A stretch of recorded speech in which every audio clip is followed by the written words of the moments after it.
This is what corruption looks like. High unemployment, poverty, inefficiency, deep inequality.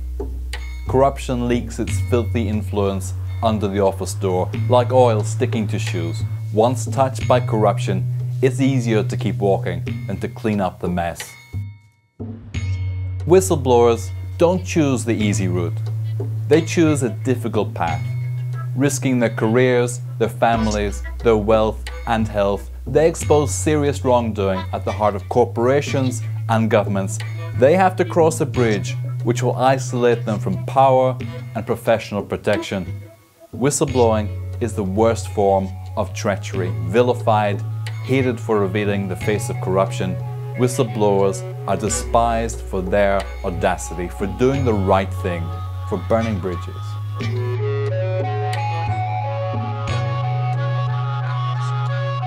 There is a lack of recognition for the valuable work of whistleblowers. Without people who ruined their career, such as Alain Deltour in the question of LuxLeaks, without these brave people, we would know a lot less about economic reality and also political reality.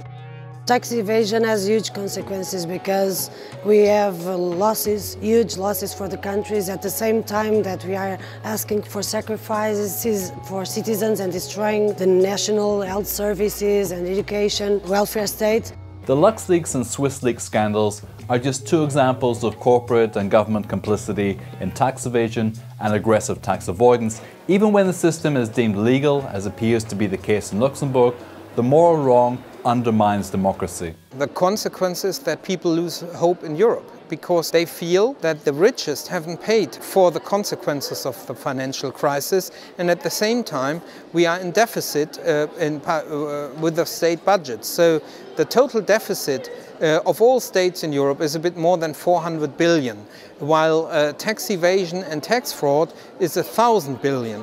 How did you view LuxLeaks? Is this just business as usual in Europe, or is this something different?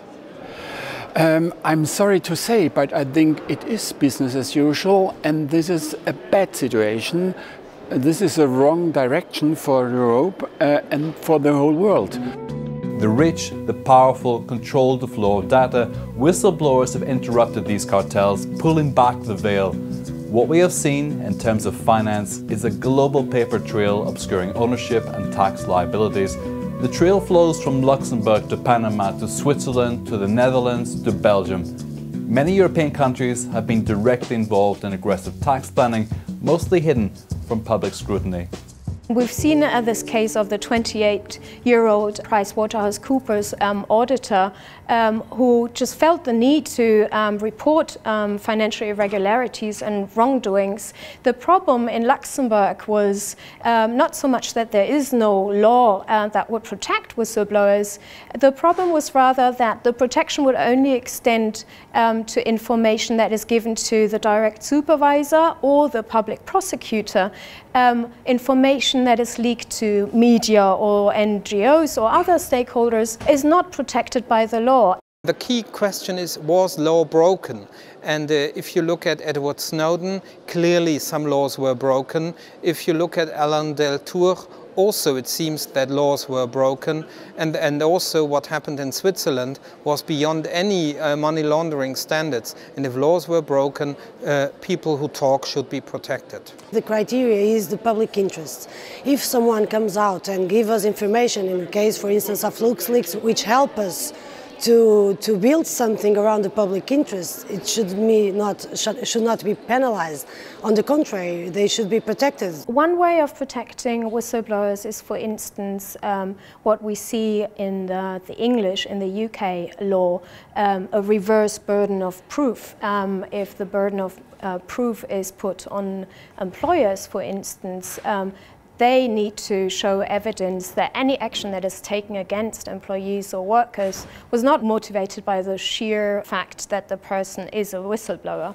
Essentially, it's a rule of law principle, which makes sure that everybody who blows the whistle does not have to be afraid. What all the European institutions have is a common set of standards. Of course, we in the Commission are stressing that it's an obligation of people who work here, and we have 33,000 people in the Commission, to blow the whistle if they feel that this has to be done. We need them to do the job, but when they disclose what they see, I'm sorry for them. Whistleblowing is clearly important when it comes to tax evasion and intelligence. But what about fraud within the European institutions? Parliament is demanding greater transparency, but is Parliament practicing what it preaches? Is Parliament upholding the highest standards of protection for whistleblowers? At the end of March, the European Parliament denied justice to a European Union official, dismissed from his job 12 years ago after reporting corrupt practices at the Committee of the Regions. 15 years ago, Robert McCoy began to uncover irregular practices relating to travel expenses, tenders and other issues. In the public interest, McCoy reported the matter. What followed was harassment and finally dismissal. Olaf, the EU's anti-fraud unit, launched an investigation based on McCoy's report. Olaf found that the Committee of the Regions was guilty of systematic and flagrant incompetence. At the end of March, the European Parliament's two largest groups, the Social Democrats and the European People's Party, supported an amendment calling on the Committee of the Regions to implement new whistleblower rules. But the two big parties also rejected an amendment which would have compensated Mr. McCoy. David was crushed by Goliath. The institutions have a kind of contradictory procedure when they are opposite to a whistleblower. We have no precise rules. There's only the ombudswoman who has precise rules on how to deal with whistleblowers. Whistleblowers are not protected, and often their names are disclosed. They disclose also the name of the whistleblower to the Secretary General of the Commission, and then nobody wants to do whistleblowing anymore. Is there a political dimension to this as well? For example, would you have confidence to declare something against a senior official and expect that the Secretary General would not act in a political way to keep it quiet? Whistleblowing is precisely about legal certainty, irrespective of the political dimension. That's why a system is in place which protects the person who decides to blow the whistle. And this system is also based on the concept that if it is your own hierarchy, the institution will protect you from the hierarchy. We have a lot of negative examples of whistleblowers who ended up as broken persons, and their own credibility was all the time aggressed and attacked.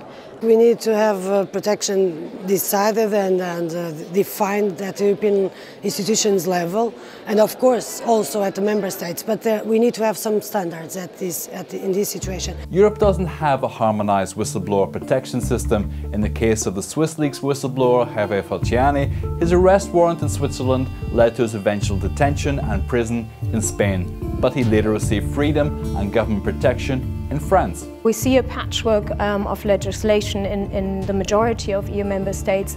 Whistleblowers are partly protected under labour law, under civil law, but also under criminal law, and in most countries they're not. Similarly, Antoine Deltour, the LuxLeaks whistleblower, is facing jail in Luxembourg despite his revelations being of huge significance and benefit to Europe's finance ministries and taxpayers. The public interest in one state may not be seen as the public interest in another member state. Well, this is why we're talking about harmonization, and some people try to name it coordination.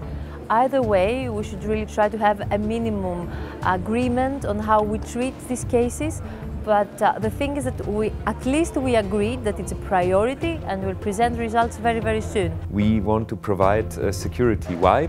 Because security is the first step towards making sure that people naturally see it as an obligation to blow the whistle. Nicole Marie Meyer, the whistleblower from France, actually suffered from the fact that there was strong legislation in place to protect whistleblowers, but only and as long as they were part of the private sector and not so much of the public sector.